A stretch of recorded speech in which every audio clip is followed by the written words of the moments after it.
Everybody, today I'm making a chicken caldo. See that?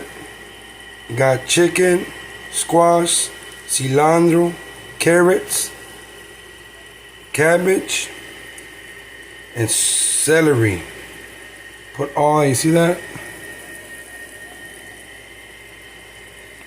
All together. And it takes, you boil the chicken for 45 minutes.